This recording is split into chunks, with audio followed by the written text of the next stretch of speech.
What kind of man was my grandfather? It's a extremely vague question. In a warm, wet place, I got my story straight. Lord, I was wide awake in a warm, wet place on the day My grandfather's name was Herman Galagowski. He was born in 1924 in Browerville, Minnesota. He survived a Great Depression. He served his country in World War II and had 6 children, 3 daughters, 3 sons, 1 daughter being my mother. He moved to Carmichael, California with his wife Norma about 50 years ago and lived in the same house until the day that he died. Yeah, I guess it's hard to say. If I were to come up with 2 words off the top, I would say that my grandfather was a stubborn and kind man. I think is the best way to put it. Stubborn. He didn't let anyone help him for as long as I've known him. It was hard for him to take any type of help.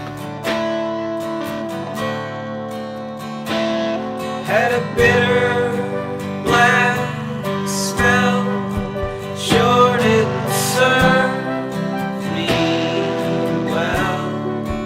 What could my sweet... My relationship with my grandfather, let's see. I was extremely close with him. Yeah, he was, honestly, I could say that he was my best friend.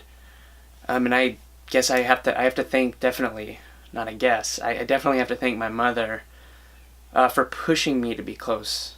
All I can remember is being excited to drive through that big fence and seeing that white picket fence and driving around through the driveway and seeing that big white house and then walking in that back door and, you know, no matter what time of the day it was, Grandma had breakfast ready for us. Yeah, he did a lot with me. If it was just going into the backyard and gardening with him, that was one of my favorite things to do. Just picking weeds, you know. It was amazing. It was such a good time, and I learned so much from him with doing those things. Feeding the chickens. He had chickens for as long as I could remember.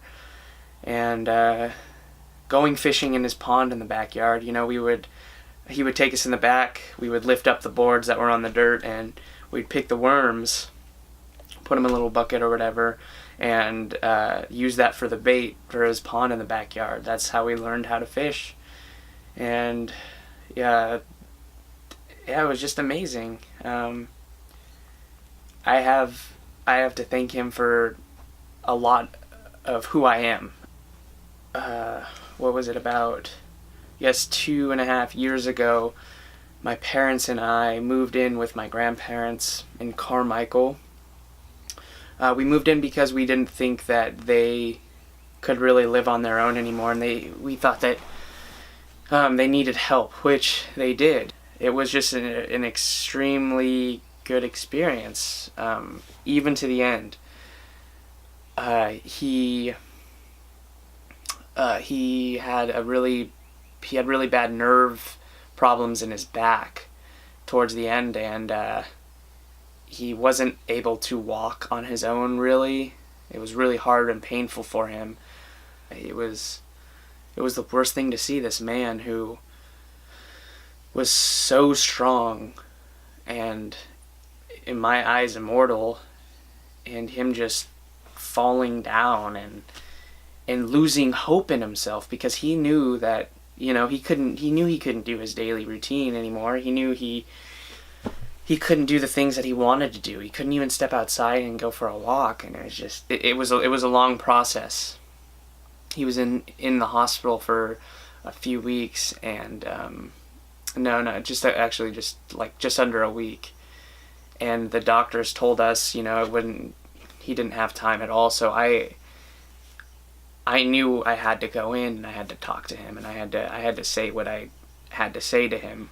I basically, I told him this story of when I was younger, that just really opened my eyes, and something that he had told me. He was like 80 something at the time. He'd been working all day, working hard, and he's sweating, and I could just tell he was tired. But he had stuff to do in the garden, and he had stuff to do around the yard. But I looked at him and I said, Grandpa, you need to take a break. I said, you've been working too hard, too long, you need to take a break. And he looked at me, and he said, Michael, I'm not, seriously, both of my brother's names before mine.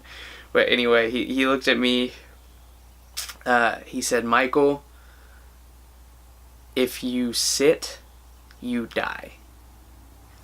That's it. That's all he said.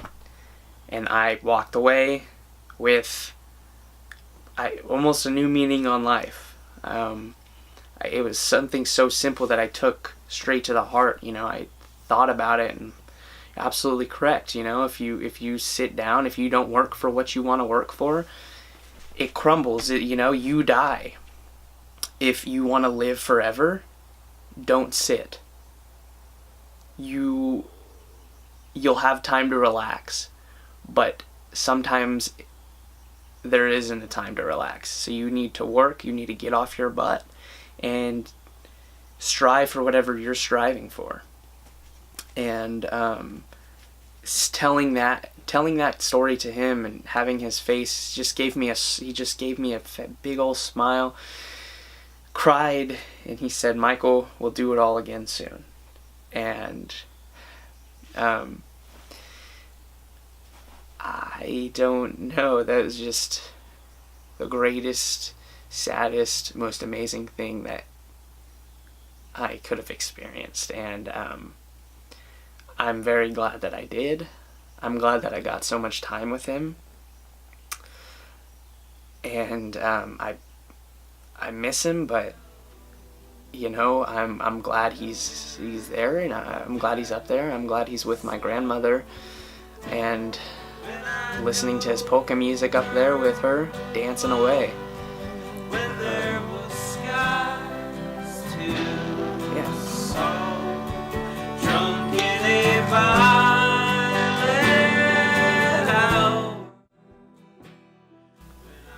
Immortal. I did not think such men could leave this earth. I thought you were immortal. It was not until you looked into my eyes and told me you were in pain that I knew something could happen to you. Even after the ambulance showed up to take you, my mind was telling me not to worry. Come on, I told myself. It's him. He's going to be fine. When we brought you back home, you were never the same. You could not bathe or go to the bathroom on your own. I had to help you with most things. Watching you give up on yourself, knowing that you would never see your garden again, is what killed me the most. Though still, when I looked into your eyes, I saw an immortal man. Then it happened. You fell into my arms stiff. Your eyes rolled back as you stared into nothingness. I will never forget that moment. The moment I found out you were immortal, Grandpa. The second time that ambulance came, it was different. I had to go right away to see you at the hospital. A week had gone by now, and you and I both said what we needed to say to each other, and we were content with that. We both knew it was time. Now it is time for me to show my immortality to the world, like you showed me how to do. I love you, Grandpa.